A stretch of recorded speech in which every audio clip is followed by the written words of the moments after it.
Next stop everywhere.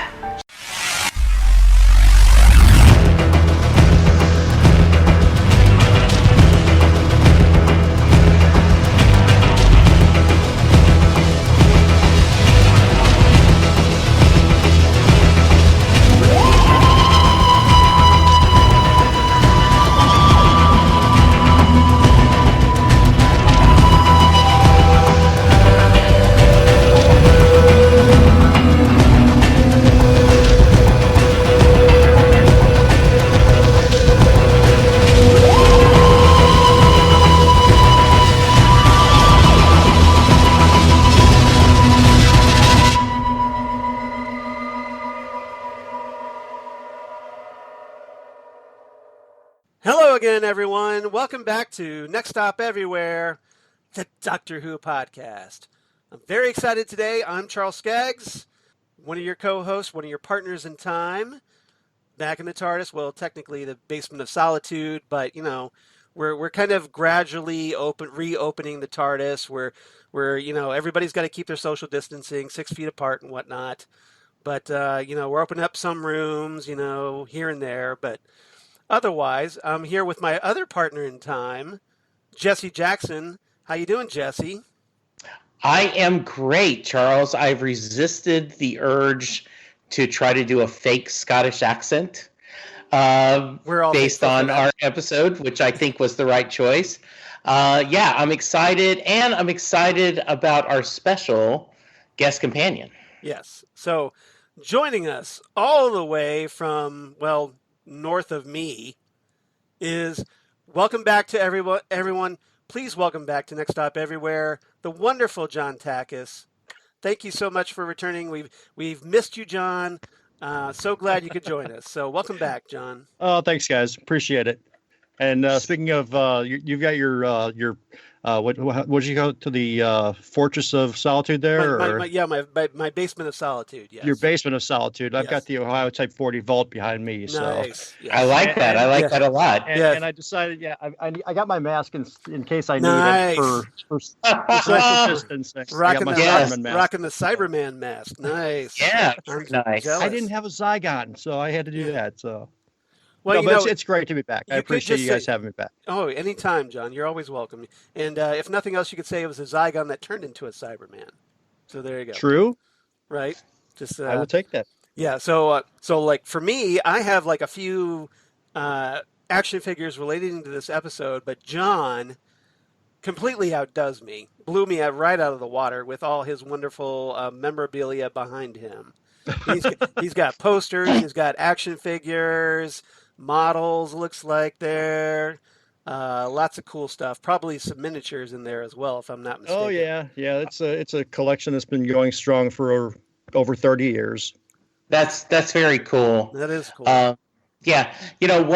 What our listeners doesn't know, one of the probably well-known bits of trivia for people who were West Wing fanatics is that after C.J. Craig got a goldfish bowl in one of the early seasons of West Wing, they changed the prop in the goldfish bowl every episode to match the theme of the episode.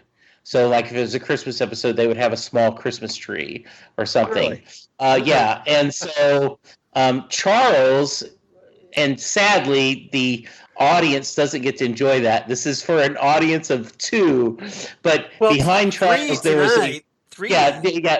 Two, because usually at most there's 2 people watching you. Okay, I see what you're saying. Yeah. Okay.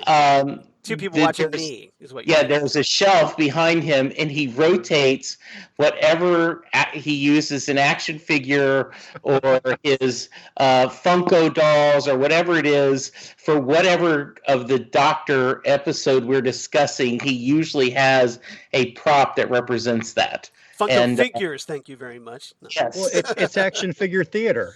It is action figure theater. Exactly. Right. So today we have, I see the Doctor. It looks like we have, let's see, we have the Brigadier. We have the Brigadier. Right? We have the Brigadier. Yes. And then we have Sarah Jane. Yeah. Although it's the older Sarah Jane, but I think it still counts, at least until the classic era one comes out hopefully later this year. Because I'm very excited about that, and I definitely want to get that. Harry. And then lastly, yeah, the other one's Harry. So Nice. Good deal. Yeah, they just came out with Harry this past year, so I was very happy that at least I can complete the original Tom Baker TARDIS team. So And you took them out of the packaging.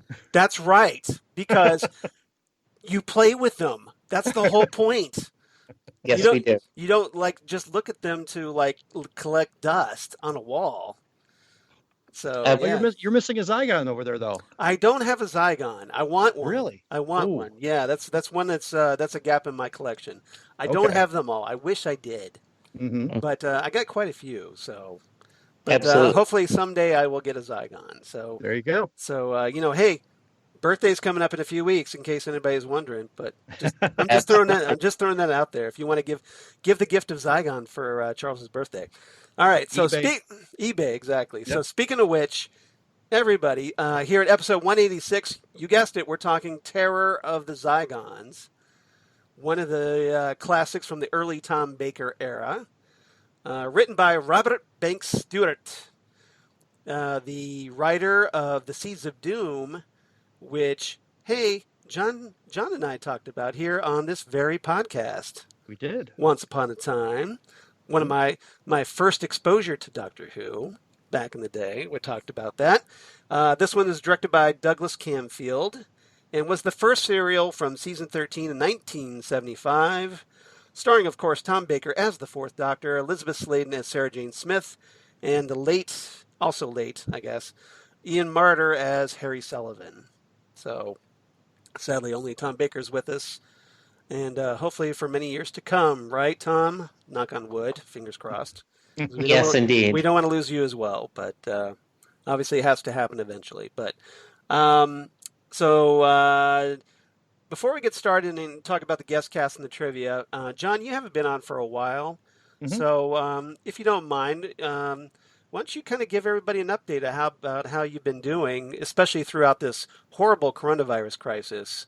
Because I'm sure, with working in a restaurant, I'm sure it greatly affected you, I'm guessing. Yeah, I was considered one of the essential employees. So thankfully, I was able to keep my job. Unfortunately, we had to lay off pretty much 97% of our employees. Sad. Thankfully, a lot of them were able to get through and get their unemployment. Some were fighting the system, which I can't understand how that could happen, but there are some that they're getting back pay now because of they figured it out or whatever. Now we are actually open for dine-in business. Okay. But we're only at half capacity, and we have to wear masks. And unfortunately, I see a lot of guests come in; they're not wearing masks. And it's especially the older folks. Right. And the restaurant I work for, that's pretty much our prime. That's our prime guest base right there. But it's been rough, but we're pulling through. I mean, that's good. Business is doing a little bit better than we expected. Well, that's good to hear. So the restaurant doesn't require masks. The employees have to wear masks, but not it's not the customers. Yeah, the guests don't have to wear them unless they want to. Okay. But it's nice to see them come in with them. Well, everybody, you need to step up. Okay, step your game up. Yeah, and a Cyberman mask. Yeah, I think exactly. Right. Get your Cyberman mask. You should. Right. You bring it in, and then when you go to eat, you can take it off. And then after the meal, right, put it back on. So, yeah, it's doable. And I'm glad you guys were able to keep working. I'm glad. I know that it had to be good news for you and your family. And my heart goes out to all those people who couldn't. It is Charles and I have been talking about this and going through with all our different desk companions. Luckily, Charles and I were both able to keep working during this from home and doing things. But yeah, it's been a tough time. Yeah. So, I'm sure Jesse shares me in the sentiment that all of you people on the front lines, your restaurant workers, your grocery store employees like Christine Peruski that we talked about and others, we really appreciate you guys because we know you're out there on the front lines and having to face this directly, and it directly affects your business. So our heart goes out to you, and we just hope that people get smarter and the numbers go down, and then we can get back to enjoying these things like we should. So other than that, just wanted to kind of touch base because since you hadn't been on a while, and we just Well, I appreciate you asking. we miss hearing from you because we want to know you're doing okay. Are your loved ones okay? They're doing good. Yep. Excellent. That's great to hear. That's good. All right. So overview on this one. We talked about our basics, but our guest cast. Obviously, we've got Nicholas Courtney as the Brigadier, and a little bit of trivia on that. This is Nicholas Courtney's last regular appearance as the Brigadier. He doesn't turn up again until Modern Undead in the Peter Davison era. So, and then later he turns up for the Five Doctors, and then finally in Battlefield. So this is kind of like one of the last remaining appearances of the Brigadier on Doctor Who. And then, go ahead. And I didn't know if I read that trivia too, and part of it was Tom Baker's feeling like that it reminded too much of the previous Doctor, and so he thought that Unit was more of, and his Doctor was trying to do different stories. So I kind of agree with him on that because Tom Baker kind of needed to make his own era instead of recycling John Pertwee's. Yeah, I get that too. It's kind of it's such an iconic character. You would have liked for them to see it more often, but it is nice to see that he comes back again with the Fifth Doctor, and then continues on. Yeah. Well, a little bit of added trivia for you here. Yeah, go ahead. Nicholas Courtney actually asked Philip Hinchcliffe to kill off the Brigadier in this story. I didn't know that. Yeah, and he's like, no, he said we might need you down the line. Right. And then he was he almost was killed off in Battlefield, if I'm not mistaken, and they chose to keep him alive then too. You were supposed to die in bed. Yeah, exactly. Nice, very nice Sylvester McCoy reference there. Excellent, good job. So this is why I missed having John on the podcast. He's so great at this. We also had John Levine as Sergeant John Benton, or RSM John Benton, as he's credited. John Woodnutt as the dual role of the Duke of Forgill in Broton. And he's a very interesting actor in this one. He was in a previous story, the Spearhead from Space, he was in, and as Hibbert. And then he also played the Draconian Emperor in Frontier in Space. And then later he turned up as Consul Saren in the first full complete story I saw, The Keeper of Traken. So so kind of carries all the way from the beginning of the John Pertwee era, right almost up until the end of the Tom Baker era. We had Lilias Walker as Sister Lamont, also as Zygons, surprise, and Rupert Russell as the Caber, and he was a guard in The Power of the Daleks, Patrick Troughton's first story, and he was also in a couple of sci-fi classics you may know, Space 1999 and Blake 7. And if I recall correctly, John, you are a big Blake 7 fan, if I'm not mistaken. Yes, and you need to start watching it. Yes, I do. It's on, but add it to the list. Add it to the list of things that yes. See, Jesse, it's not personal. Yeah, there is a whole list. I've got all kinds of people recommending, say you need to watch this. I hear that at work all the time. And then, of course, HBO Max launches today. Yes, it did. I got it on my phone already.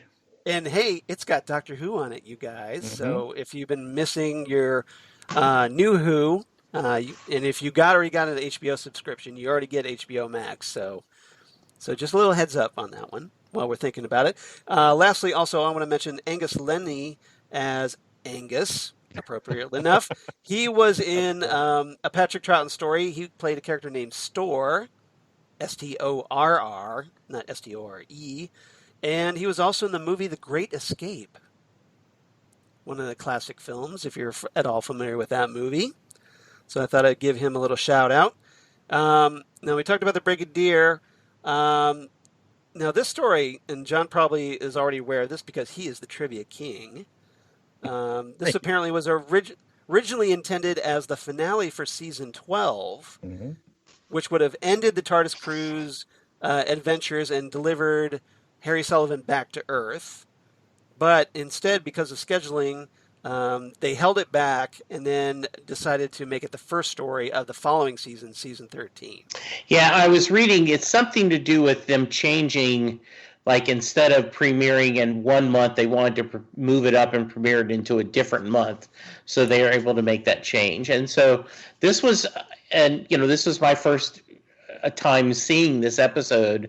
Yeah. And it's a really strong episode. And so I could see this was a good way to start the new season. Yeah, it was. I think it would have been a better season finale than Revenge of the Cybermen, if you the season 12 finale. But as a season opener, it definitely works. Oh yeah, I think. So, John, do you have any other trivia you'd like to share with the class? Well, at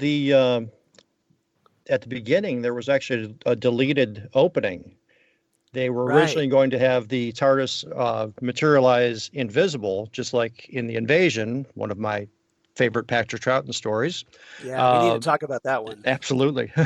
But they scrapped it because the lighting was off. They couldn't match the lighting from the previous scenes that were filmed, so they just went with what was previously recorded.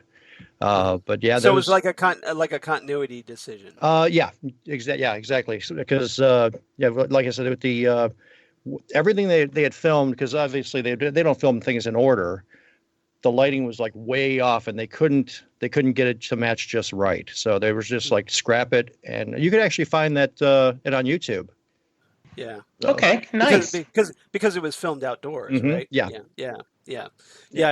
can actually you can actually see that opening also on the DVD release if you have, because there's like a kind of a film version where all the episodes are edited together. The omnibus. The omnibus edition, yes. Thank you. And so I believe that is also edited in there as well, if I'm not mistaken. I think it is. It's been a while since I pulled it out. It's either set up as a deleted scene or on the omnibus version. So if you want to check that out, it's pretty cool. Yep. So, all right. Anything else? Well, this story, when they were filming it, there was a huge argument between Nicholas Courtney and Tom Baker. By this time, Tom had been in the role for a little while, and he was starting to get a little too big for his britches. And this is when he started to, like, when you read all the stories about Tom Baker throwing scripts out the window and all that, he did that during filming on this episode. He basically lashed out at one of the assistants. It was kind of like his Christian Bale moment, and Nicholas Courtney, he let him. Do you know who I am kind of business? Yeah. It's good for you. Yes, that's right. That's what it was. And Nicholas Courtney was not going to have it, and he told him off, and the two of them didn't talk for years. Interesting. I did not know that. Very good. It's interesting. So a little animosity there with the Brig and the Doctor. Yeah. And lastly, what I got is, this was good for Jesse because originally this was penned as a 6-part story, and they cut it down to 4. So Thank you. I was very happy because take a drink, everyone. The pacing on this is pretty solid. There we go. It's the Jesse Jackson drinking game, everybody. Yes, this was a very solidly paced episode. It moved along very well. Oh, it's got great flow. Yeah, it does. It does. It's a tight little 4-parter. Lots going on. It helps that there's a lot of plot. Yes. In this one. And so Jesse, before we get started, since you're kind of rolling on this, any other general thoughts before we get to our main topic? I really liked the give and flow. Once again, it was kind of interesting. Linda came in while I was watching it and was asking a few questions. And so I was able to explain that, this is Sarah Jane Smith. Many people think is the obvious, one of the, if not the best companion ever. She's in the discussion. Mm-hmm. And so what's funny is every time Linda saw an adult male, she goes, "Oh, is this the doctor?" And I go, "No." "Okay, well, is that guy the doctor?" "No." And then Baker walks in, she goes, "Okay, obviously this is the doctor." And I said, "Yes, it is." And we got to talk a little bit about the iconic scarf and how that means to a lot of people. That was the picture of the doctor. And also we've led it to my empathy for the cosplayers in Atlanta, Georgia on Labor Day weekend who dress as the Fourth Doctor in August in Atlanta, right. Or at Comic Palooza in Houston during Memorial Day weekend. That I don't care how much that building is air conditioned, that is a hot costume. I feel bad for also the Fifth Doctor, Peter Davison cosplayers and the Sylvester McCoy cosplayers, because they have those pullovers. Yes. On them, so it's like if they're in a hot climate, I can imagine that, and especially with the pullover and the coat. Yes, that's got to be pretty rough. Absolutely, in hot Atlanta weather. But I was thinking it was when she saw Harry Sullivan and said, "Is that the doctor?" Did you say, "Well, he is a doctor"? No, I didn't say that. That's a good one. So. She stuck around just long enough to see one ending and another beginning, and I was explaining to her that the pacing is really well done on this one. Sometimes it's not. I said, and of course, when you're watching it this way, you get they repeat the end of the episode, and she goes, "Well, why?" And I'm like, "Well, because this originally was shown once a week. This was something." And so she enjoyed the few minutes, not enough to keep watching the whole episode, right. But she enjoyed a few minutes of it. I just once again, I'm kind of oddly reassured that Jesse talks about pacing to his wife as well as us. Yes, absolutely. Every time I see an episode, a classic episode, I learn to appreciate the classic Doctors even more. You find something special with them, and I just love seeing the Brigadier and Harry. This was just a really nice setup. I actually think and we'll get to this, but there's a couple of things that are weak plot points. But but after watching the episode and reading about it, I think that's universally agreed that it was a weak plot point, and they just kind of, we'll just not worry about that because the rest of the story was so strong. But yeah, I really liked it, Charles. This was a great one to pick. Jesse teasing that one. John, do you have any do you have any general thoughts of your own before we get into our topics? Oh, this has been a favorite of mine since since I saw it on PBS years ago. I mean, Tom Baker he's my favorite doctor. He's not my first doctor. Peter Cushing was my first doctor, but Tom Baker has always been my favorite. But Peter Cushing counts now. After the Timeless Children, everything counts now. Did he? I didn't see his face though. No, but as Russell T. Davies said, he said with this new, they all count, because he talked about when he gave that kind of behind the scenes that he thought was now out of continuity. He said now they all count, that because of this new change it all counts. I will take it because I love those two movies. But he tried to get that Peter Cushing's picture on the bulletin board in the Day of the Doctor. Right. But apparently they took it down. Yep. So, yep. All right. Quick little funny story though. This episode can be seen on Pluto TV all the time. This story, and last week I had it on, and I get to the point where you see the Zygons' hands for the first time going over all the organic circuitry in there. They look like little pepperoni pizzas and all that. As soon as it cuts to commercial, because Pluto has commercials, Domino's pizza ad. I was losing it.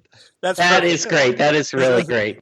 That's synergy right there. Yes, it is. That's corporate synergy right there. All right, so let's get into our main topics. Just three this time, but pretty straightforward. But I did come up with some titles for these. Nice. Topic number 1: The Hitchhikers Guarding the Galaxy. And this I want to talk about the Doctor, Harry, and Sarah Jane. I kind of used hitchhikers because, hey, they essentially hitch a ride with who they think is the Duke of Forgill. Not so much.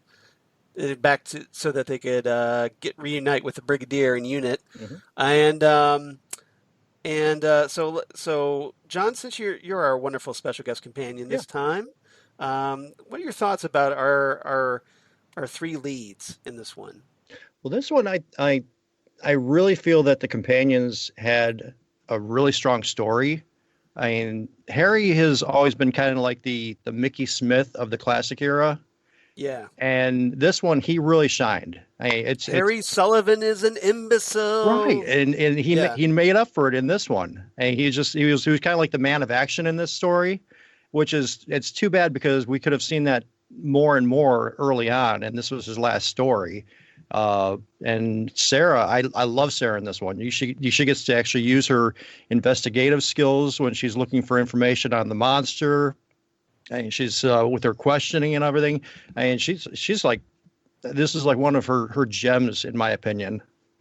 And of course, the Doctor. And what can you say? He's in a tam o' shanter and he's acting the part. And it's in the deleted scene. He says, "Well, we're in Scotland." He says, they say, "Well, how do you know?" He says, "Well, it feels like Scotland." Yeah, I love that. I love the fact that he's got a tartan scarf and the beret. And it works really well, And then even you get to see the Brigadier in a kilt. We'll talk about the Brigadier soon, but it was great. And I really like Sarah Jane. Like you mentioned that her actually being a reporter and being investigative, because I've talked about this before that essentially she's the Lois Lane of Doctor Who, and as a result, she has this natural tendency, and especially when the Doctor is going. Hey, Sarah, I need you to do research. Who better, right? Right. Than Sarah Jane Smith. Jesse, what about you? Yeah, in fact, I thought of that when I watched her going through her investigation. I was like, look at that little Lois Lane going. It's nice. The interaction between them is really good. Elisabeth Sladen has chemistry with almost anyone. I think that talks about it, but her and Harry and the Brigadier, there's some nice give and take. It's good to see the Doctor in his element. The interacting with, at the time, a new alien. We're going to talk about that in our other segments. Right. I just like seeing how he did this and how one of my lines that I'll save, but when they were talking about the rig and how the ocean, and he comes across very wise, and with everything from the plaster of Paris to thinking of the teeth, exploring the Doctor very much is in his element, smarter than everyone else, and with a little bit of twinkle in his eye. When he's negotiating with the Zygons, there's a joy to it. He's never worried because he knows he's the Doctor and it's going to work out. And I go back to right where Missy is talking about that, right, where they say, the Doctor always knows he's going to figure a way out, and I think Baker really shows that. This one. I was locked in from the very first moment and was zipped through this. I watched all 4 of them in a row and just truly enjoyed the experience. Nice. That's great. I'm really glad you did. Tom Baker's Doctor, I think it's safe to say that he's a very self-confident Doctor. So, he's very self-assured. Like you said, he's obviously the smartest guy in the room, but he really seems to come into his element when he's faced with a formidable bad guy, a formidable head villain. And he has that with Broton. And you saw, I mean, obviously we're going to talk about Broton more later, but you did see, that gleam in his eye, that kind of wry smile, even when, Broton presumes that he's got the doctor, right where he wants him. We're trapped aboard the Zygon ship as it's leaving, and without any of his companions or unit or anybody else there to rescue him. But the doctor isn't phased one bit, and then it's really nice to see that confidence shine through, I think. And then we got to see Baker's doctor, do some new tricks that we hadn't seen before, like when he and Sarah get locked in this pressure room where the air is pumped out, and essentially the fourth doctor hypnotizes Sarah so that she doesn't breathe, and then puts himself into a trance so that so that he doesn't have to breathe, and then eventually it's up to when Benton finally comes around and sees them and finds them, that he snaps out of it, and he's so insistent to Benton. I love that. He's just like, don't touch her. Yeah. He's just like, this. You have to be very careful. Charles, and this is going to sound like a cliche, and I'm sorry, but in the hands of a lesser performer, that comes across as hokey. Yes. But he sells that. He sells him hypnotizing her. And then later, I picked this up from a Tibetan monk, and the idea, this isn't a magical... Pertwee used to do that kind of stuff too. But what I mean is, it's not this magical, because I'm a Time Lord, I have the ability to not breathe. No, he's giving an explanation why, that through all his travels that he picked up. Yeah, so really nice.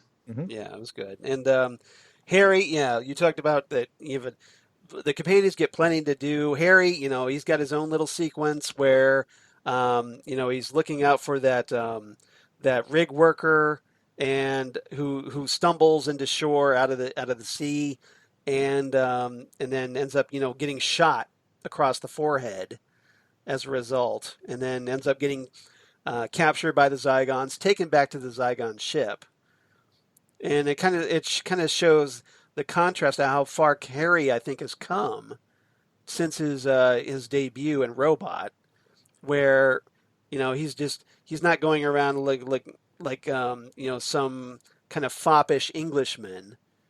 He's actually facing off a little bit and confronting them, and not really intimidated by the Zygons in this one. So I kind of like to see Harry kind of stepping up to the plate as well, a little bit.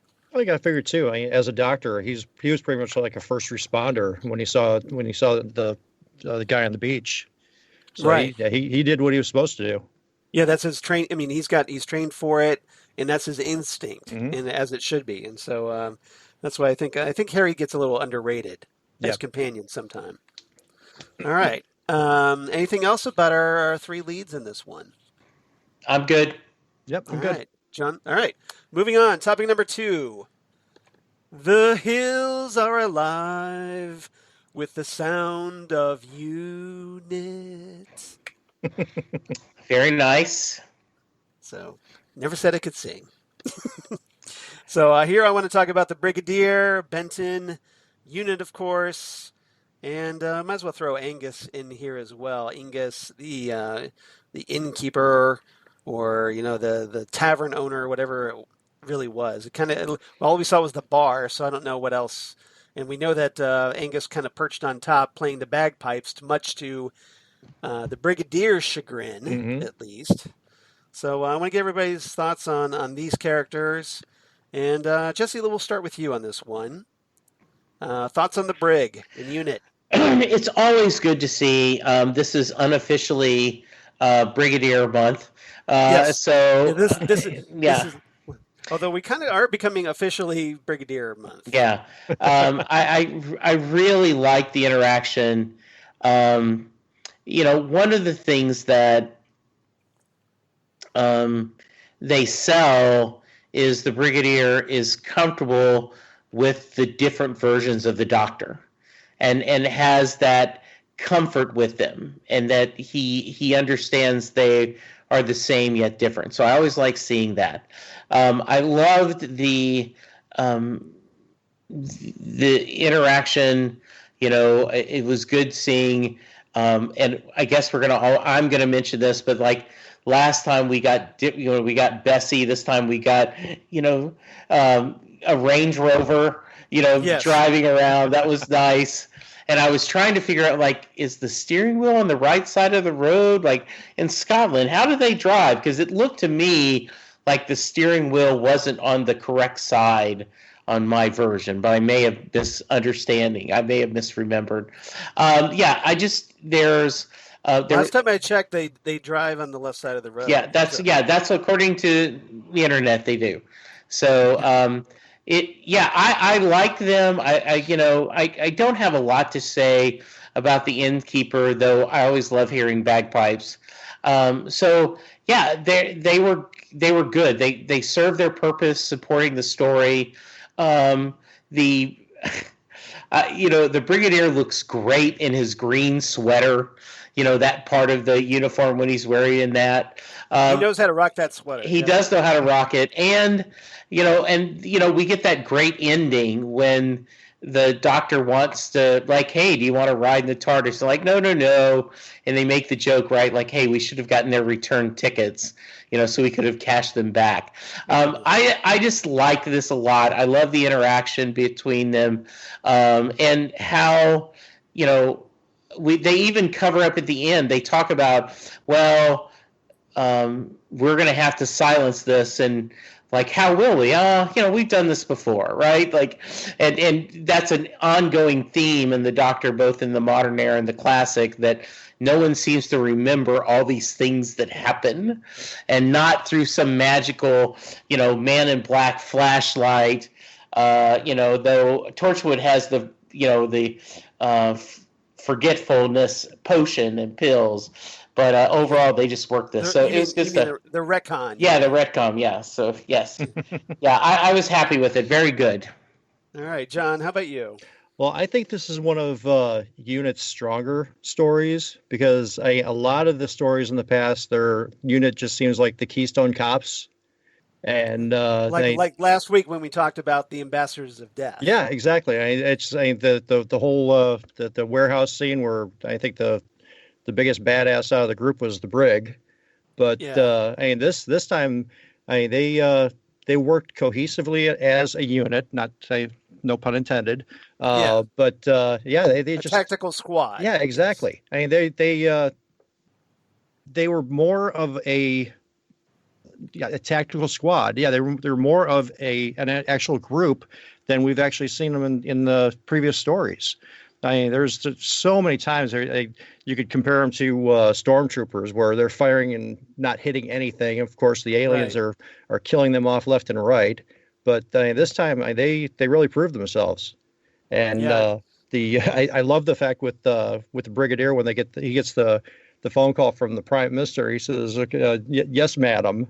And this is 5 years before Thatcher was elected. Right. So that was pretty cool. Angus, I thought he was pretty cool as an innkeeper, tavern keeper, whatever you want to call him. The fact that he is the seventh son of a seventh son, that kind of tickled me, because I'm a huge Iron Maiden fan, and that's one of the titles of their albums from years ago. And it was just a really fun character. It's a pity that they got rid of him so quickly. I would have loved to have seen him a little bit longer in the story. Yeah, I mean, you set something up like that with Angus. You brought a good point. That supposedly he had this second sight, right? Because in that whole supernatural tradition of seventh son of a seventh son. Mm-hmm. as you mentioned, and you would think he would have been like, okay, he would have been the guy to kind of figure out that the Zygons were spying on them. Right. Or You the know, Zygon coming up put him behind to him. right. You established this. Why not use it? Right. But they never did. It seems like kind of a lost opportunity a little bit. Yes, it was definitely Chekhov's second sight, that it wasn't used. That is, by the way, that is one of my quotes when we talked about that. For a different reason, Orson Scott Card has a series of books about the seventh son of a seventh son who ends up being this kind of mythical maker. Set in a different world, a kind of alternate history of colonial America. So that's what made me think of that. And I want to go back to your point. It is nice to see UNIT being exactly what they're supposed to be. They are the best of the best. They are there for attacks against humanity from enemies, both foreign, domestic, and alien. Mm-hmm. And so to see them perform that way is a really nice tribute to, and if this is, which it turns out to be, the last appearance of the Brigadier for a while, it and UNIT makes themselves proud. It's a good send-off too. Yeah. Now they do. I think they turn up in the Android Invasion, if I'm not mistaken, later on. The Brigand unit. So this isn't the last we see of them yet, if I'm not mistaken. But I could be. I mean, we don't see the Brigadier, but we do see. I think we see UNIT. We see UNIT in the fourth Doctor. The Android Invasion. Yeah. Seeds of Doom and then the Android Invasion. Yeah. But to follow up on both of your points, really, that UNIT starts off in a little bit in this one, a little bit rubbish. There's like this knockout canister of knockout gas, tear gas, whatever, that they get taken out rather easily in the inn. But then later on they kind of rebound when they go Zygon hunting in the forest and actually shoot. Unlike the stormtroopers, they actually shot the alien they were intending to shoot. Mm-hmm. They wound her. And then the Brigadier obviously steps up to the plate because he's the one who shoots and kills Broton at the end of the episode. So hooray for UNIT. They finally kind of earned their keep a little bit this time. And, Nicholas Courtney is obviously, he's so much fun to watch. Like the bit where, he's knocked out on the floor and the Doctor and Sarah Jane come to, rouse him. And he's all insistent, what do you mean I was knocked out? I wasn't knocked out. Mm-hmm. Yeah, he does not want to believe it. No. Was I on duty? Yes. Well, then I wasn't asleep. I wasn't out. Yes. Yeah, and one of the things he's very adamant about that. Oh, sorry. One of the things I like about Angus, that when he's telling Sarah the story about the two brothers years ago, right? That's so creepy, and that just fits in with the whole season 13 gothic horror type vibe. It sets the mood quite a bit too. Sets the tone for the story, mm-hmm. And obviously, Philip Hinchcliffe's era was rife with that. Mm-hmm. I mean, and that's one of the reasons I think that people like me and you, John, that we're such fans of it as a result, because it's just it's so fascinating, I think, and so that little bit of creepiness really helps. Mm-hmm. All right, anything else about UNIT Brig? All right. Moving on, topic number 3. You apologize for the pun, guys. Zygon with the wind. Very nice. There's Zygons in the wind. Just Zygons. Very good stuff. I'm going to jump in real quick. Can I at least talk about who's in the topic? Yes, you may, because I'm ready. Right, I'm ready. I've got my buzzer ready. Zygons for 200, Alex. Let's let Zygons be Zygons here. Exactly. Very nice. Very nice. I appreciate it. John, you're a fellow punster. I appreciate that. So Zygon with the wind. So obviously we're talking the Zygons. We're talking, the Dukes / Broton, because obviously it gets revealed. And then we've got Sister Lamont. And the Scarrison, a.k.a. the Loch Ness Monster. So, want to get everybody's thoughts. John, we got to start with you on this one. Sure. What is your take on our first ever appearance of the Zygons? I think they're fantastic. I mean, David Tennant has said that they were always his favorite monster. That's why they brought him back for the 50th anniversary, and it's just like you don't see a whole lot of aliens with organic circuitry.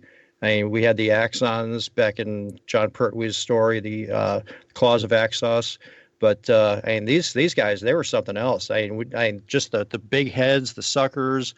They look great. Yeah, they're fantastic. I'm not a huge fan of when they brought them back, because I think that when you look at them in this story, they're more slender, they're more graceful, and they've got more of like a simian type face. And when you look at the ones from the new series, they're just more just like guys in rubber suits.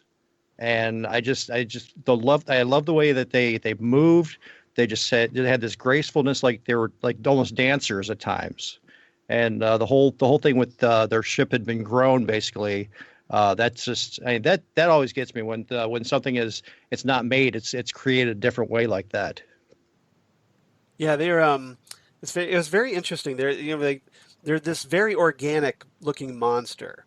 Like they're almost like a little bit of a gas. No, I don't say gastropod, maybe pseudopod, maybe something like that. I don't know, but yeah, just they have this really great look. And keep in mind, this is 1975 when the story came out, and it's a BBC Doctor Who budget. Mm-hmm. And so, with that in mind, I think the Zygons look fantastic. Yeah, I think they look really cool. Nothing like we'd seen before. They're not ripping off any other previous monsters. Very original looking. Sure, they may be shape changers, but for Doctor Who, they're completely original in that regard, I think.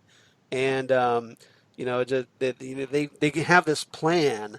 That essentially we find out their spaceship sustained this damage and landed on Earth, and they waited around to be rescued, but then they find out, our home planet's been destroyed, so I guess we might as well just conquer the Earth while we're here, mm-hmm. and might as well terraform it to our own physiology. That's their plan, because they're like, well, what else are we gonna do? So.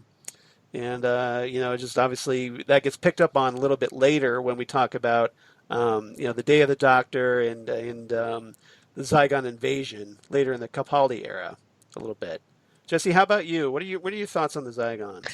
I was really surprised to find out that they were not used more often. I didn't recognize them during the anniversary special.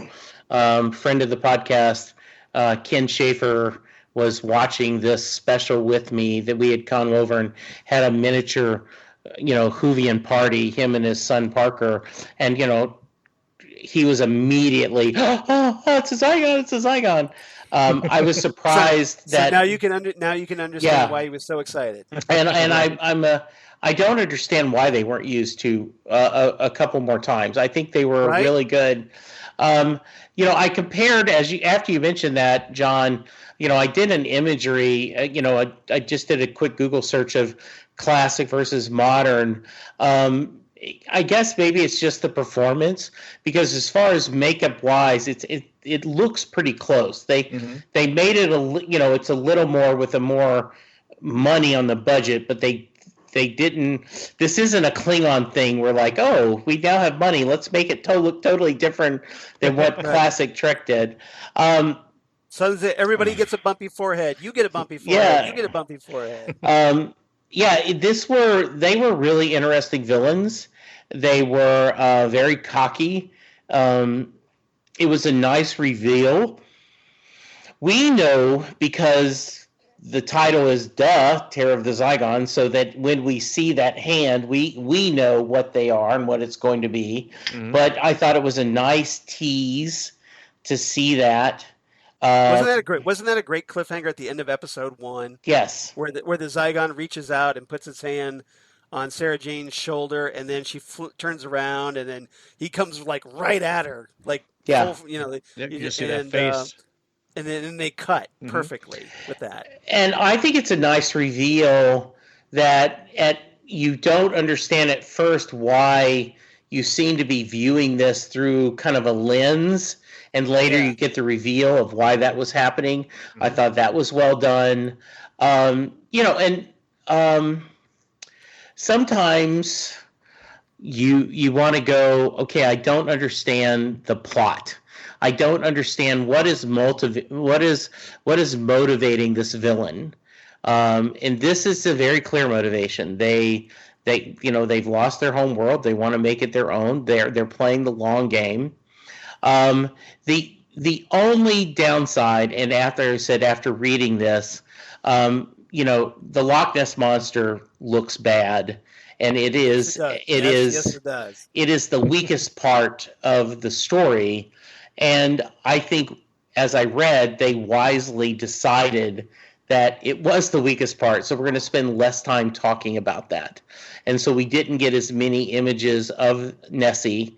I think you probably couldn't rewrite it all together, but I think if you could have figured out a way to do it, you didn't need that. But a minor point in a really good episode. They're so good, the Zygons, and their ambition and the idea of their shapeshifters, which is always interesting, really sells them as a villain. I was very happy with this one. Yeah, and obviously the Scaracin leaves a lot to be desired. It's not. It's probably. I think it's safe to say it's probably at least top 10, if not top 5, worst Doctor Who monsters of all time. Yeah, worst looking. It needed to be even more Scaracin. Yes. But that's okay. You were waiting to use that pun. Yes, I was. I knew it. See, I didn't mind the Scaracin because it reminded me a lot of the old Ray Harryhausen stuff. And I'm a huge Harryhausen fan, and just to see like the stop motion. The stop motion. That's what I got out of it. That's fair enough.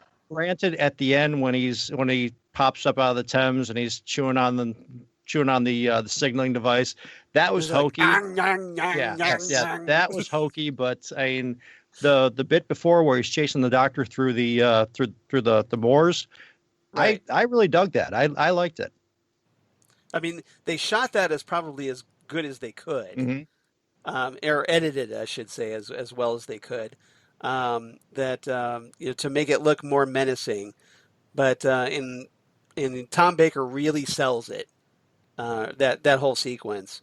I think I'm guessing, John, you might back me up, though. If they ever come out with like a special edition, or like for the Blu-ray release. If they had like a special effects option for a brand new CGI Scaracin, you'd be okay with that? I would, because I liked the when they redid the Mara.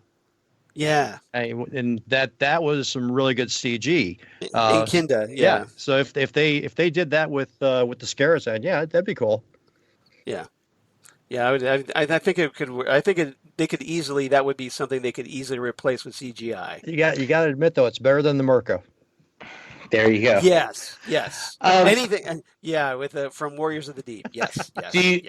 Do either one of you have a theory or have read why they did not bring this villain back in the classic Who times, in Who episodes? Maybe the makeup budget. I don't know, because I've never found anything.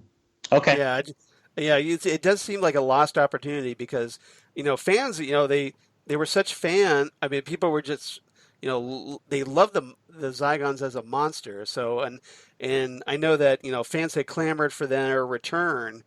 And then when the new series started up in 2005, everybody's like, well, you got to bring the Zygons back. And we waited. And it wasn't until finally Matt Smith's era, for the Day of the Doctor, where we finally got the Zygons back. And thankfully they proved popular enough that they brought them back again for the Zygon invasion / inversion in Capaldi's era. No, the only thing that we got in between was through BBV Productions. straight to DVD spinoff called what was it called, Zygon, when being you just isn't enough, and it's probably the worst spinoff ever. It just poor Even worse than costumes. Canine and Company. Oh, I no, Canine and Company is like Casablanca compared to this piece of garbage. It's just poor costumes, bad story, full frontal male nudity. It's just like, no, just Wow. that's not my Doctor Who. Okay. Bow chicka bow wow. All right. Little full frontal. All right. What did everybody make of the reveal that the Zygons were behind the Loch Ness Monster? No surprise there, or just it just fit pretty well with the idea. And you're just what did everybody make of the sequence where the I know John, you talked about how it looked, but the idea that of the Scarcin turning up in the Thames River, right by presumably Westminster Bridge, where the Daleks crossed in the Dalek invasion of Earth. So because presumably they were right there by Parliament. Mm-hmm. So well, it was just following the tracking device. Exactly, but it's like I said, it looked hokey. No, I mean just the concept of having the Loch Ness monster pop out of the Thames. Oh yeah, it's and just waiting for the Brits to be like, no, you go back to Scotland. Yeah, and I love it. Everybody's like tries to downplay this. It's like, okay, it pops up in full daylight, view of everybody that can see it. You hear people screaming as it comes out. And those are the worst screams ever. I know, but then you expect it like, oh yeah, just nothing happened. It's cool. Yeah, I don't know. What Loch Ness monster? What are you talking about? Nothing to see here. Yes, exactly. I did want to give a shout out. You mentioned her, but Sister Lamont was very creepy. She brings to mind of those sinister Lilius Walker. Yeah, almost like in Young Frankenstein, they parodied that kind of like Frau Blucher. Yes, exactly. Just that she's really, really she comes across as very creepy, very eerie. So I just thought they all did really well playing the human version, the copies. So that was nicely done. And yeah, I mean, she was so sinister. Mm-hmm. Was very sinister. Yeah, yes, they were all completely different from each other, which was nice. Yes, I agree. And you're generally concerned for Harry. Yes. When Harry's left alone with her, mm-hmm. and nobody else is around, and it's just like, oh yeah, we'll take care of Harry here. He's going to be well taken care of. And Harry sells it too. When she transforms, those screams that he lets out, I'm like, geez. Yeah. Although Tom Baker does give some good screams as well in this story. Yes. Especially when we didn't talk about it, but what did everybody make about when he electrocuted himself to just so that Unit could find them? It was one of those things where it's like, he knows that if he does this, they'll be able to home in on that signal. But I think the Doctor is stronger than your average human or humanoid alien. So I think he knew that he could take as much of it as he could. If he knew that, he even said, he said, well, it might kill me. But he did it and it worked. So I didn't mind that. And it reminded me a little bit of just the previous episode we discussed, right, where, the Doctor is talking about, the G-forces don't affect me the way. I can get this X amount of fuel because I don't need to worry about G-forces. Right. So just a reminder of that. So I thought that was nice. Mm-hmm. I'm sure I'm surprised that Mary Whitehouse didn't have a conniption over the Doctor electrocuting himself in front of the kiddies. It's like, kids, don't try this at home, okay? No, I'm sure she had something to say. Yeah. All right. Anything else about the story that we've overlooked? John, do you have anything? How about the soundtrack? Oh yeah, go ahead. Why don't you Yeah, go this for it? was I actually have the CD of this one. Oh, I'm so jealous. I want This that. is the Terror of the Zygons and the Seeds of Doom. Uh, The score? it's composed by Jeffrey Bergen, and you could tell a lot of similarities between both stories. It's just I think it's just I don't know, maybe it's just a season 13 thing with me because it's my favorite season. But Right. the score in this one, it just lends to the creepiness of the episode. And apart from the bagpipes, which add character, and the score just makes it just like that much more. Are the bagpipe music, is that on there? You know what? I haven't actually listened to it in years, but it might be Okay. I was just curious. possibly I didn't Flowers of the Forest. that sounds right because Mhm. I believe that's what the Fourth Doctor told Sarah. That's what the that Angus was playing on A his Lament bagpipes. for the Dead. Yeah, lament for the dead. Yep. Exactly. All right, that's cool. Yeah, I want that. Now I'm jealous. All right. So John's making me envious again because 30 he's got years all of this cool. collecting, so He's got all that cool stuff behind him, and he's got that. So, Jesse, anything else you want to talk about this story? No, no, no. I like I said, I really liked it. It was, it. You can understand why people speak so highly of it, and you. This is an example of an episode where you don't have to get in the mind like, okay, I'm going to watch Classic Who, so I need to change, I need to change the speed on the turntable from not 45, not 33, but 78, to enjoy. This is, except for a few special effects, this is as modern as a storytelling as you want to tell. It's just a solid, mystery, and a great alien story. So yeah, I liked it a lot. and this Yeah, is one of those stories where I'm sorry. Go ahead. No, go ahead. If you don't have to be, and like you said, in what kind of mood, this is one of those stories you could just pop in. I mean, there's other stories that require a little bit more attention to detail, but in this one you can this is like Robots of Death. It's like one that you just watch from start to finish and enjoy it every single time, and it's a good one for people that if they've never seen Doctor Who. Okay, here's check this one out, and it's not like I said, if it was a 6-parter, it'd probably be a little bit more I don't know if it would lend to it. A little rougher. Exactly, Yeah. but this is one of those 4-parters that's just enjoyable every time you watch it. Yeah. So you would recommend this as a gateway Oh, easily. episode? Yeah, Gateway story to the classic era. I had not thought about that, but yeah, like if there was a modern fan and you're like, oh, in fact, that was a panel at Comicpalooza that they, how do you, if you're a fan of Modern Who, how do you go back and watch Classic? And they had some suggestions. This wasn't mentioned, but I would list this as one to say, okay, because you don't need a lot of premise. You don't need to know, okay, like, now who's this Scottish guy talking, or why is this, why is Ace wanting to throw bombs, and this is it is a self-contained story that's really well done. Yep. And hey, Linda Jackson almost watched an entire episode of it. There you go. Exactly. What better praise, right? Put that on the DVD box. That's your pull quote right there. All right. Okay. Favorite quotes. Speaking of quotes, what's did anybody got any favorite quotes they'd like to share? I've Jesse, got raise 2. your hand first. Yes. Yeah, I got All right. All right. So Jesse, go for it. The first one is from the doctor, and once again, this says so much about, I think, Baker's doctor.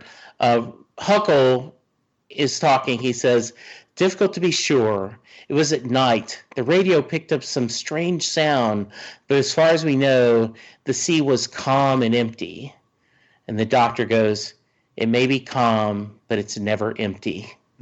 And I just went, yeah, exactly. I mean, just such a simple line. Especially with Tom Baker's voice going, yes, it's never empty. Yeah. Just his delivery. Yeah, and then the other one we talked a little about, but this was, Sarah goes, "Really?" Well, they tell me in the village, Mr. McRandall, that besides being the best piper from Oz around, you also have second sight. And McRandall, well, I am the seventh son of the seventh fun. You know, the fellow with you, the doctor, he looks like a man who might see around a few corners himself. And Sarah, quite a few.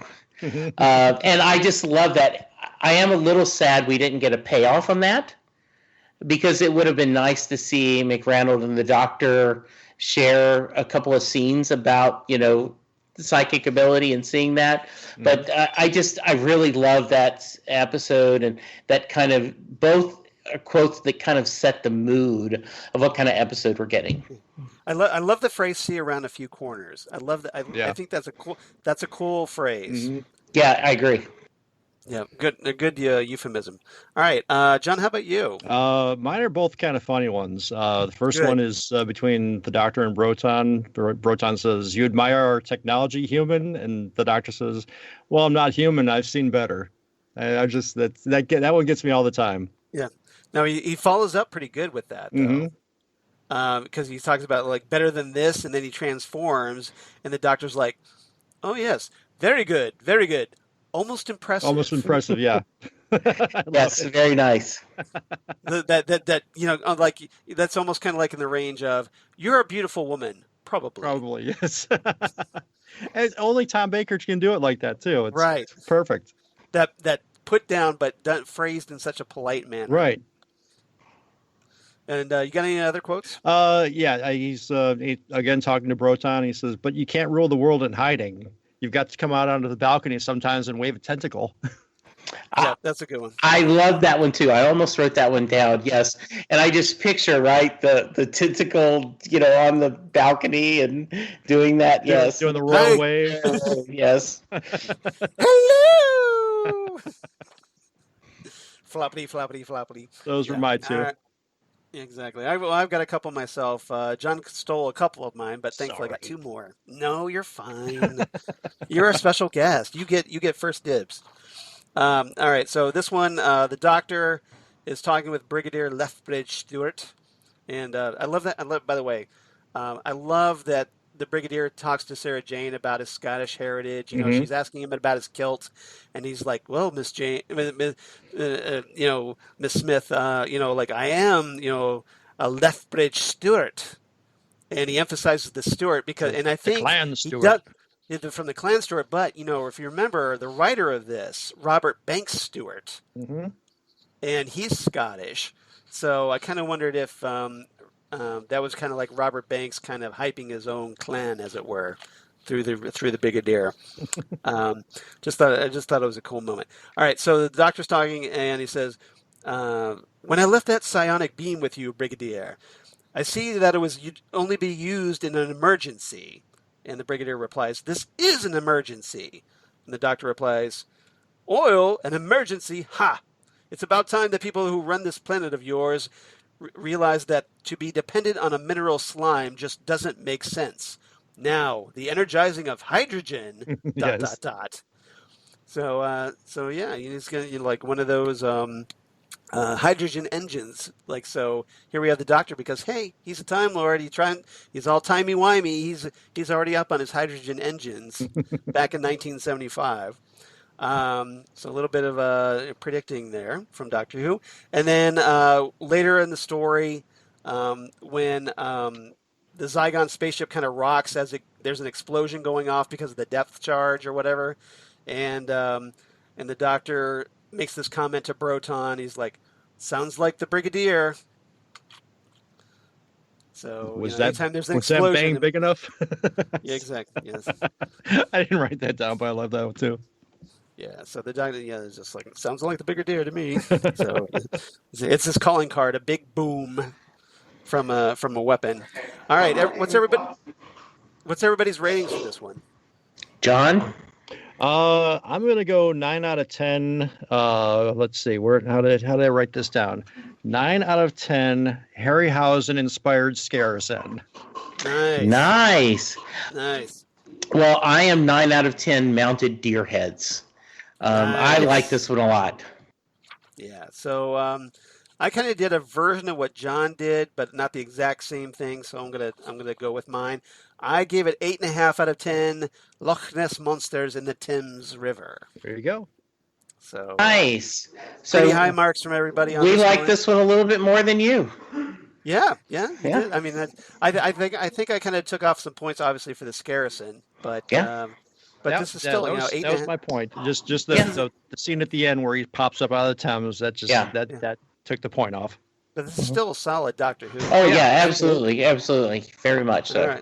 All right. So, I don't know if we have time for the full reverse the polarity segment because we still got to get to our listener email. But obviously, with this one, I'm going to go ahead and recommend the Zygon Invasion / the Zygon Inversion, the 7th and 8th episodes of Series 9 in 2015, written by Peter Harness. And they just had recently did a global rewatch of this. Mm-hmm. But I also thought it was relevant, not just because of the Zygons, but hey, we have one of the Scottish doctors in Peter Capaldi. Yep. So it works out pretty well, I think. But this one, if you remember this one, where we had Unit Scientific Advisor Petronella Osgood captured by a splinter group of Zygons in the town of Truth or Consequences, New Mexico. And basically she sends out this warning to the 12th Doctor that, hey, that treaty that was set up between the Zygons and the humans in the Day of the Doctor, that's failing. And there's this kind of the splinter group of Zygons that kind of takes over and kills their high command. And this Zygon named Bonnie gets in charge, and she kind of impersonates Clara along the way and then tries to shoot down the Doctor and Osgood with a missile later on. But Clara turns out, hey, she can sort of kind of manipulate Bonnie a little bit physically because of their link and their telepathic connection. And then, they eventually everybody heads all back to London and to unit headquarters in the Black Archive, because apparently there's this thing called an Osgood box that Bonnie has her sights on, which supposedly will reveal the 20 million Zygons on Earth that are hidden in disguise. And Bonnie's plan is, well, hey, if I reveal them all, then, well, then that's obviously going to freak out the humans quite a bit, and there's going to be war. So that's her plan. But ultimately it comes down to another showdown between the Zygons and Kate Stewart, where they kind of face off with it turns out there's two Osgood boxes, and there's 2 buttons on each one.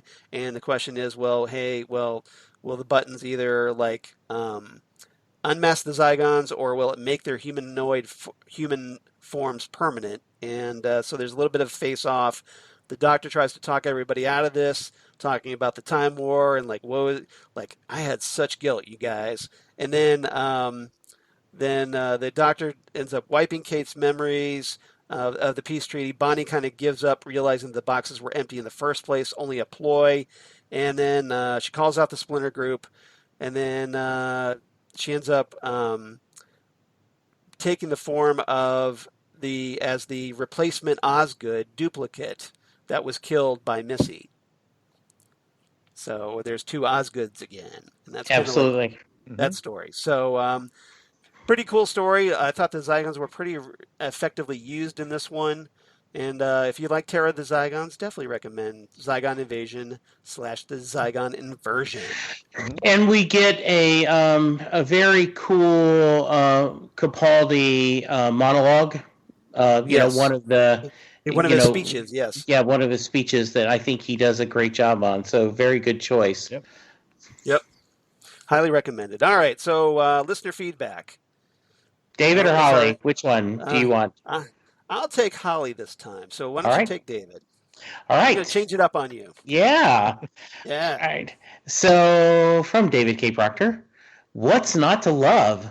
My favorite Doctor from the classic days, Sarah Jane Smith, the earliest nanny cam on Earth in the form of a very fake stag head, the Brigadier in a kilt, Scotland, home of my maternal ancestors, and the ultimate Nessie. One has to embrace 70s special effects and low-budget monsters if you call yourself a Whovian. They also wrap up nicely why she hasn't seen Nessie anytime recently. This is just solid, classic entertainment. Good pick. I'm not going to enumerate flaws and say 8.5 out of 10. Y'all are doing a fine job of keeping us entertained in this pandemic. 5 Stop Rapid and Cheerios until next week. Thank you, David. We are trying. Yes, we try very hard, and I'm glad you appreciate it. And 5 rounds rapid right back at you. All right. So thank you, David, for writing in. We always love hearing from you, and we always love hearing from Holly Mack, who writes in. Says, "Hey, Charles, Jesse, and John." So John gets some love from Holly. Hey, Holly. Says this was an interesting story. The Zygons are still as terrifying as ever. Their main ship gave me a bit of the creeps. Love seeing Sarah Jane working on a bit on an article. Loved having the brig there along with Unit and poor Harry. The ending with the brig and Harry declining a ride back in the TARDIS seems a smart move, and I wonder if we're going to see the Scarrison again. I'll wrap it up here. Holly from Wisconsin. Well, that would be interesting if they brought the Scarrison back. It would be, and I thought about that too. Like the Brigadier and Harry, like we may never get to London again if we go on the TARDIS. Charles. Well, my wife Lori and I, we did visit Loch Ness. We were there while we were in Scotland. I'm jealous. Nice. Yeah, so there's this great picture my wife has on occasionally she posts it as her profile pic on Facebook, but she's kind of like pointing at the Loch Ness monster. Nice. In Loch Ness. Very nice. She's doing the whole shtick. Now, too. Yeah. Don't forget that the Zygons survived off of its lactic fluid. Now, I'm guessing lactic fluid would be milk, but that's just me. Yeah. But that's Scarrison milk. Yep. Yes. Yeah. That could have been my recipe for the episode. There you go. Scarrison lactic fluid milkshake. There you go. So Charles, keep those tubes protruding from your body nice and strong. Absolutely. So right. Charles, we heard from David. We heard from Holly. What if someone else wants to give us feedback? How in the world could they? Isn't he just all kinds of adorable? Yes. All right. So, yes, we would love to hear from someone in addition to Holly and David. Not that we don't love hearing from Holly and David, because we do, and we're very glad you guys write in. But we'd like to add some more people into the mix. So we definitely want to hear from you guys. We know you're out there. I see the downloads. So write to us at nextstopeverywheresmg@gmail.com. That's nextstopeverywheresmg for Southgate Media Group @gmail.com. Or you can reach us on Twitter at nextstopsmg on Twitter, or Facebook, of course, Next Stop Everywhere, the Doctor Who podcast, or on Instagram at Next Stop Everywhere podcast. And John, where can they reach you on these fine interwebs? People can get to me at the Ohio Type 40. We are one of the 4 main Doctor Who groups in the great state of Ohio. Mainly on Facebook, but it's a lot of people are asking if we could start branching out to Twitter and Instagram and all that. So I might just do that. And then also Type 2 Doctor Who. It's a support group for Type 2 diabetics who are also Doctor Who fans. And lately we are starting to gain a little momentum, which is nice. All right. That's good to hear. So everybody, please support Ohio Type 40 and Type 2 Doctor Who. Highly recommended by both of us here at Next Stop Everywhere. I have to admit my ignorance. I am a type 2 diabetic and did not wear. So now I'm going to have to hear more about this. Shame on you, Jesse Jackson. I do. Yeah, shame. Exactly.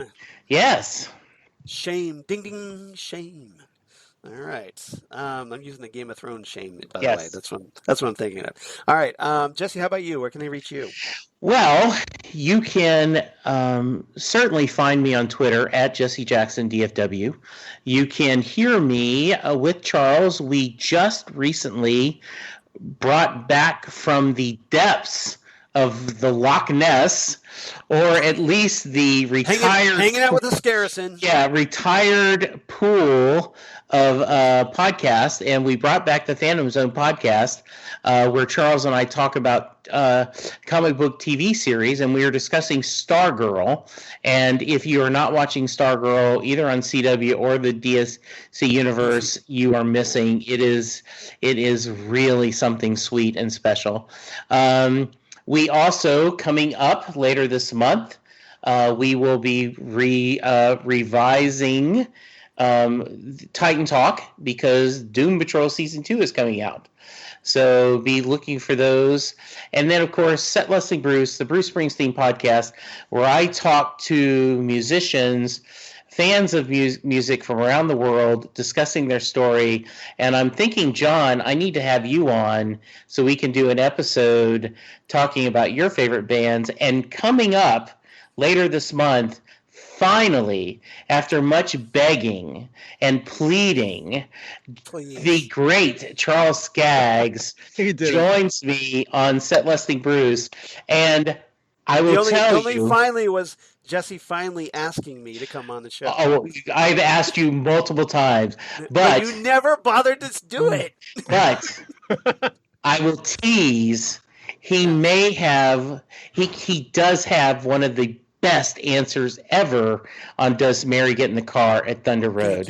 Thank you. Is that top 10? Hopefully, that is top 10. And Charles, how about you? Where can they find your fine work?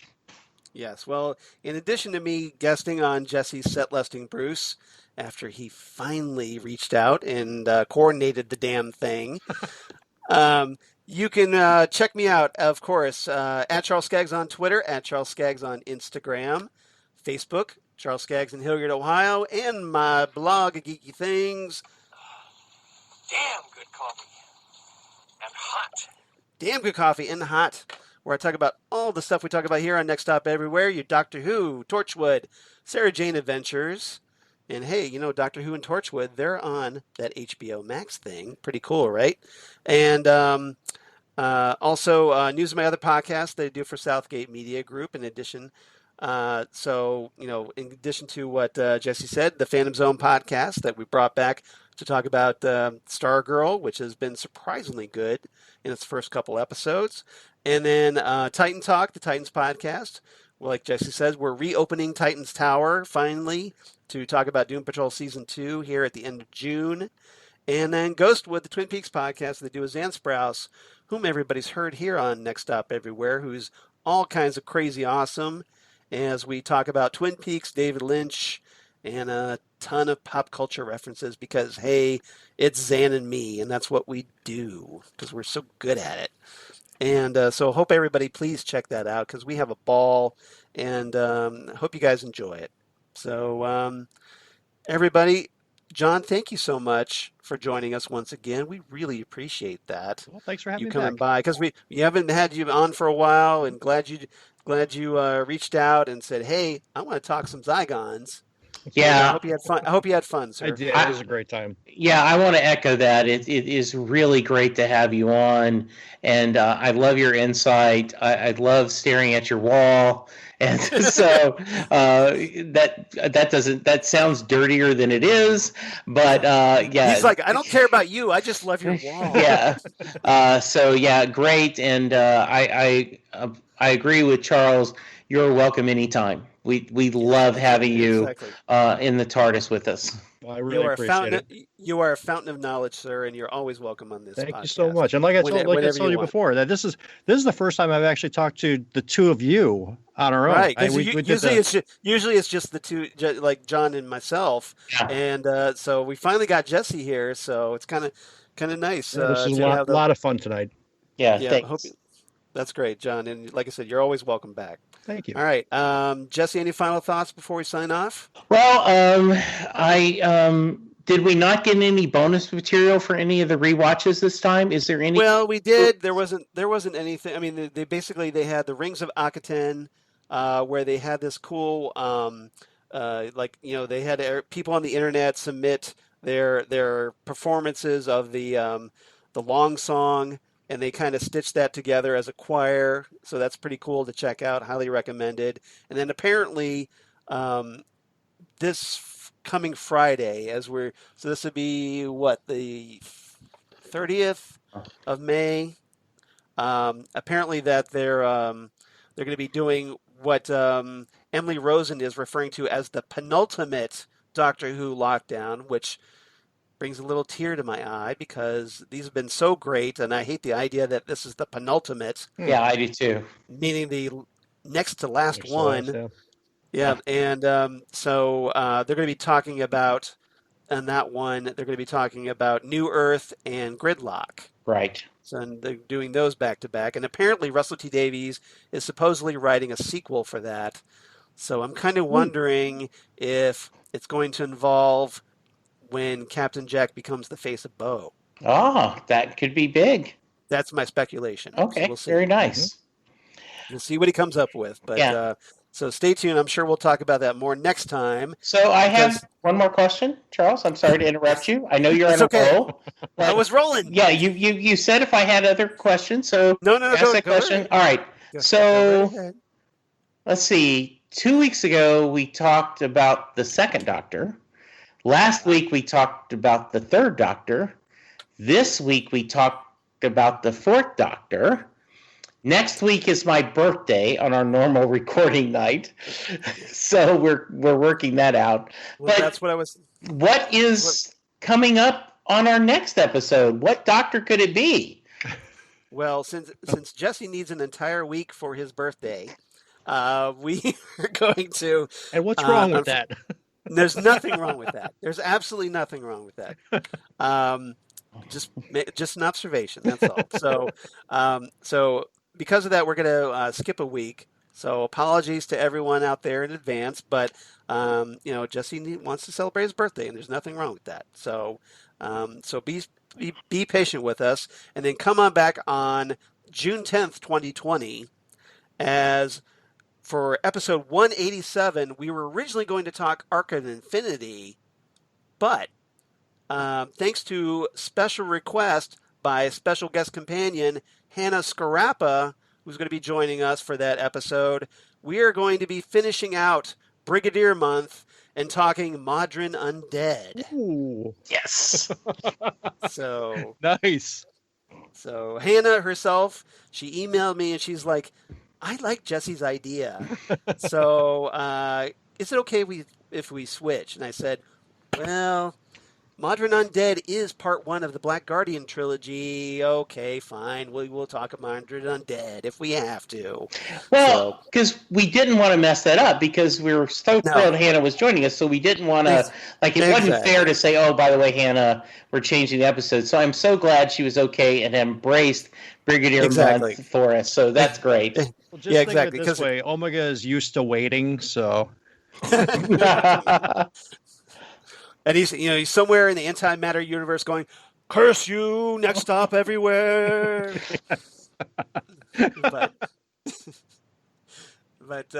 So we'll have to kind of table our trip to Amsterdam for Arc of Infinity, but we'll get around to it. It's all timey-wimey, wibbly-wobbly, guys. It'll happen. Don't worry. But But Hannah was so polite and so kind to say, hey, let's talk Modern Undead. So if everybody's cool with that out there in podcast land, that's what we're doing for episode 187, Modern Undead.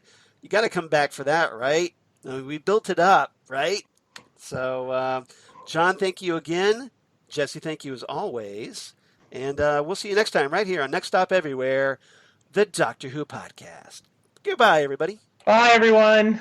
Take care, everyone.